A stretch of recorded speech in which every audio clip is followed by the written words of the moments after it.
Bienvenue dans cette nouvelle édition du Morning News. Au sommaire, le chef de l'opposition malienne Soumaïla Cissé enlevé.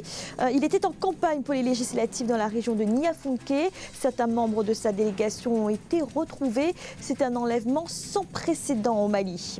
Première déclaration officielle de Moussa Faki Mahamat sur la pandémie de Covid-19. Le président de la Commission de l'Union africaine en appelle à la responsabilité de chaque Africain pour freiner la propagation du virus sur le continent. Et puis la chloroquine, cette molécule au centre de toutes les attentions et de tous les débats.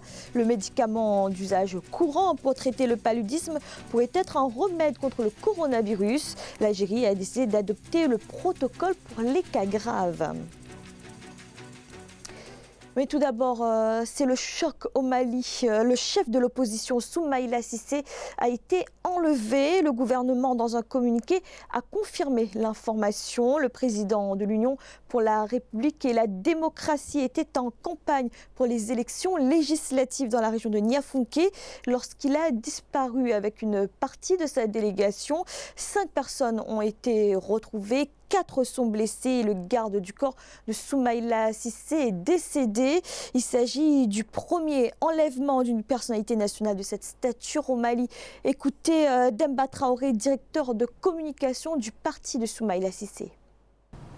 Au cours des opérations d'enlèvement, parce qu'en fait ils ont été enlevés par un groupe armé, nous ne connaissons pas leur identité. C'est des hommes armés, pour nous, non encore identifiés jusque-là. Ça, il faut être clair. Et au cours donc de leur enlèvement, il y a eu des tirs, ce qui fait que ces deux-là ont été blessés. Et également, le garde-corps de Soumaïla a été touché par balle. Malheureusement, il n'a pas pu survivre à ses blessures. Il a rendu l'âme. Il s'agit de M. Mohamed Cissé. Son corps a été envoyé à la morgue du centre de référence de Niafounké ce matin, au même moment que les deux blessés qui sont arrivés à Niafounké. J'ai parlé de 5 personnes. Les deux autres rescapés sont restés à Saraferi. Pas de rançon, il n'y a pas de discussion. Et ce qui est sûr, les informations qui nous parviennent, c'est qu'ils sont quelque part au Mali en bonne santé. Voilà ce que je peux dire. Et on en vient à présent à l'épidémie de coronavirus en Afrique. Le continent, pendant un temps épargné, voit désormais le nombre de cas augmenter. Le président de la Commission de l'Union africaine, Moussa Faki Mahamat, s'est exprimé pour la première fois depuis le début de la crise sanitaire.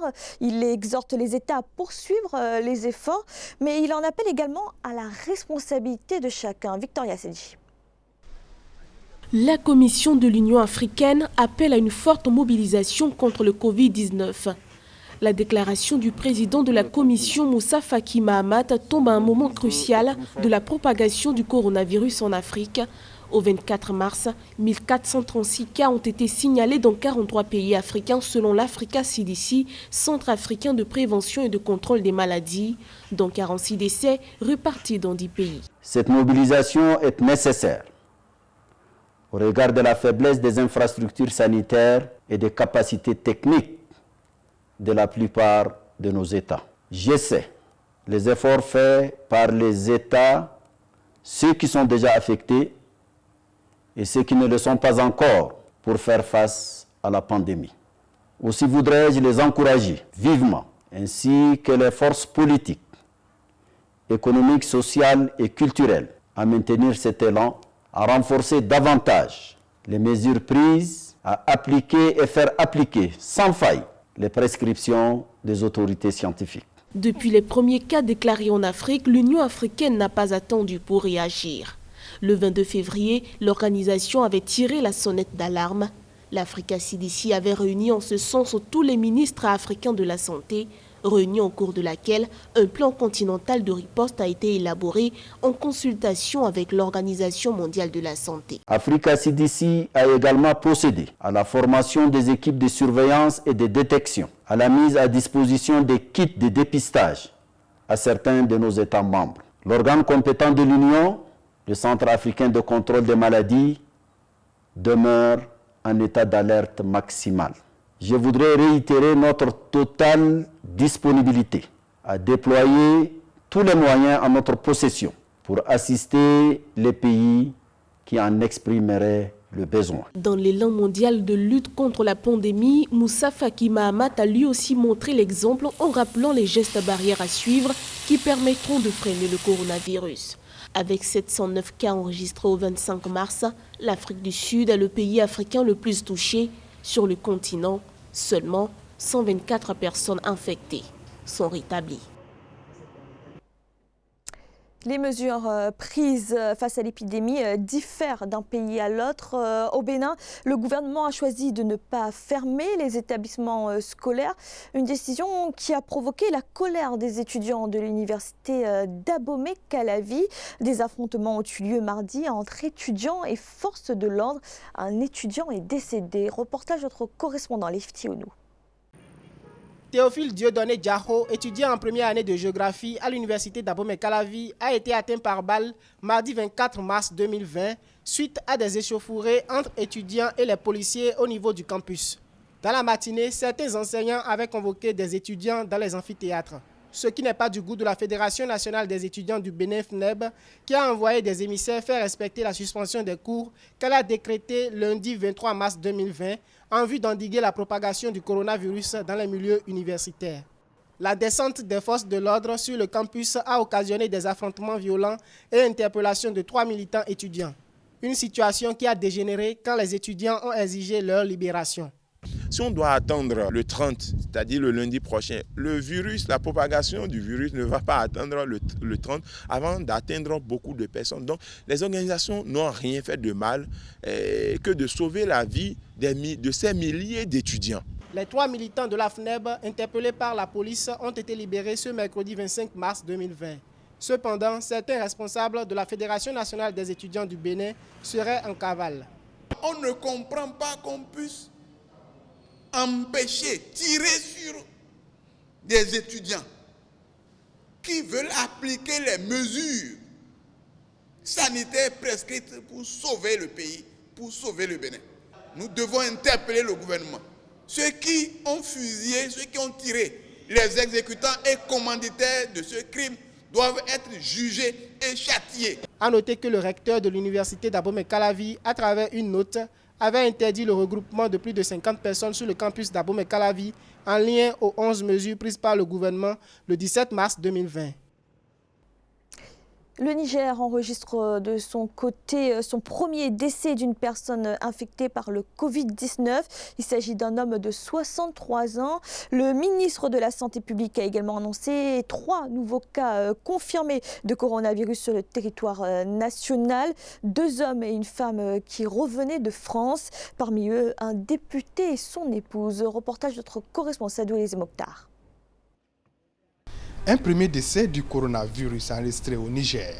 De nationalité nigérienne, âgée de 63 ans, la personne est décédée le 24 mars à l'hôpital national de Niamey, avant la confirmation de son statut portant au nombre de 7 les cas confirmés de Covid-19. Même si les habitants refusent de céder à la psychose, l'inquiétude commence à monter. Dans les rues, au marché et dans les lieux publics, ils font attention aux mesures de précaution sans pour autant changer leurs habitudes. Même si elles sont contraignantes, je suis obligé de les respecter puisque je dois sauver ma vie par rapport à cette pandémie de coronavirus. Ça me fait peur. De 1, on va aller jusqu'à 1 million si les gens ne prennent pas en compte les mesures qui ont été dictées par les autorités. Très peur surtout de ceux qui n'arrivent pas à prendre conscience de la maladie. On essaie de prendre certaines mesures, notamment en utilisant les gels, les masques, mais qui coûtent un peu cher quand même dans les pharmacies. Ils sont en train d'augmenter les prix. Le risque de propagation de la maladie est réel au Niger. À Niamey, par exemple, les autorités viennent de doter les différents arrondissements de la ville d'ambulances et de numéros de téléphone pour prendre en charge tout cas suspect de la maladie. Dans cette crise, il ne faudrait pas que les patients se transportent directement vers les services d'urgence. Si vous avez des signes en rapport, en lien avec les symptômes du Covid-2019, il est important d'appeler pour permettre un premier filtre, pour permettre de décider s'il faut vous prendre en charge chez vous ou si votre état nécessite l'envoi d'une ambulance pour vous prendre en charge avec une équipe et le matériel spécialisé. Le premier cas de maladie du Covid-19 dans le pays a été détecté le 19 mars sur un patient de nationalité nigérienne. Une centaine d'autres personnes qui sont supposées avoir été en contact des malades ont été confinées selon les autorités afin de stopper la chaîne de contamination. Et face à la propagation de ce virus, les espoirs se portent sur la découverte d'un remède ou d'un vaccin. La chloroquine, molécule antipaludéenne, est actuellement l'objet de tests en Chine et en Europe. Si des résultats concluants ont été constatés dans l'unité du professeur Raoult en France, la communauté scientifique reste nuancée. L'Algérie, en tout cas, a décidé d'adopter le protocole pour les cas graves. Amanedji. Avec 264 cas testés positifs au coronavirus et 19 morts, l'Algérie affiche un taux de mortalité élevé de 7,2% contre la moyenne mondiale de 4%. Pour inverser la tendance, les autorités sanitaires annoncent avoir opté pour un nouveau mode de traitement à la chloroquine. Et les études ont commencé en Chine en février 2020 et se poursuivent également en Europe. Donc l'Algérie les applique pour des cas particuliers, des cas précis, notamment dans l'hôpital, dans le service de lutte contre les maladies infectieuses à Boufarik au sud d'Alger, pour suivre un peu comment ce traitement évolue, et visiblement ça donne des résultats positifs selon les médecins qui suivent ces cas, parce qu'il ne s'agit pas que cela soit donc appliqué partout sans suivi médical pour éviter les effets secondaires selon les spécialistes. En Algérie, la proportion des patients infectés qui requièrent ce traitement représente 20% des cas, dont 15% sont des personnes souffrant de pathologies chroniques et les 5% sont en soins intensifs. Les 21 cas de décès en Algérie sont surtout des personnes âgées et atteintes de maladies chroniques, des maladies rhumatismales, des maladies comme la tuberculose, comme les maladies cardiovasculaires, etc. Et donc c'est surtout ces personnes qui sont un peu exposées au danger que le traitement de la chloroquine est de recommander ce suivi médical, bien sûr. Et ça peut être une solution en attendant qu'il y ait un vaccin, que beaucoup de spécialistes, le temps qu'un vaccin soit testé, qu'il donne des résultats, il faut au moins une année, alors qu'il s'agit d'une urgence pour faire face donc à la propagation de cette maladie. La chloroquine suscite autant d'espoir que de méfiance en tant que remède contre le coronavirus. L'Organisation mondiale de la santé appelle à la prudence concernant son usage, puisque les tests effectués ne concernent que trop peu de patients pour en faire un remède définitif. Et dans le reste de l'actualité, le projet géothermique de Touloumoye en Éthiopie a débuté avec les premiers forages des puits de production. Ce projet doit permettre de contribuer à hauteur de 150 MW au réseau électrique national. Un sujet de la rédaction. Les forages sur le site de Touloumoye en Éthiopie ont débuté. Le site se trouve dans la vallée du Rift au sud-ouest du pays. Le projet qui y est mené est mis en œuvre par Touloumoye Geothermal Operations, avec à terme la construction d'une centrale géothermique. Le forage marque le début du développement d'une centrale géothermique de 150 MW avec un investissement total prévu de 800 millions de dollars. La première phase devrait être achevée d'ici 2023 avec une centrale de 50 MW puis atteindre 150 MW grâce à la deuxième phase du projet qui devrait être achevée d'ici 2025. La construction de la centrale géothermique a été chiffrée à 260 millions de dollars sur un projet global estimé à 2 milliards de dollars sur une période de 8 ans. Projet dont la première phase a été attribuée à la Kenya Electricity Generating Company. Production attendue, 520 MW d'électricité. La géothermique permettra d'accroître considérablement l'offre énergétique du pays. Et cette offre énergétique pourrait permettre de développer tout ce qui est agro-industrie. Vous savez bien l'importance de l'agro-industrie dans le développement de tous les pays, dont l'Éthiopie. L'Éthiopie qui est un pays très vaste et avec une population très jeune et une population très large. Donc ça contribuerait justement à augmenter la capacité de production des produits agricoles, mais aussi la création d'entreprises, des PME, diminuer des PME pourrait justement employer en tout cas des millions de jeunes. La production globale du projet sera revendue à Ethiopian Electric Power qui assure le service public en Éthiopie, électricité qui intégrera le réseau électrique grâce à une ligne de transport de 230 kV qui partira de Koka à Wakeda. C'était le journal de la rédaction. Merci de l'avoir suivi. Retrouvez dans un instant une nouvelle édition de l'information.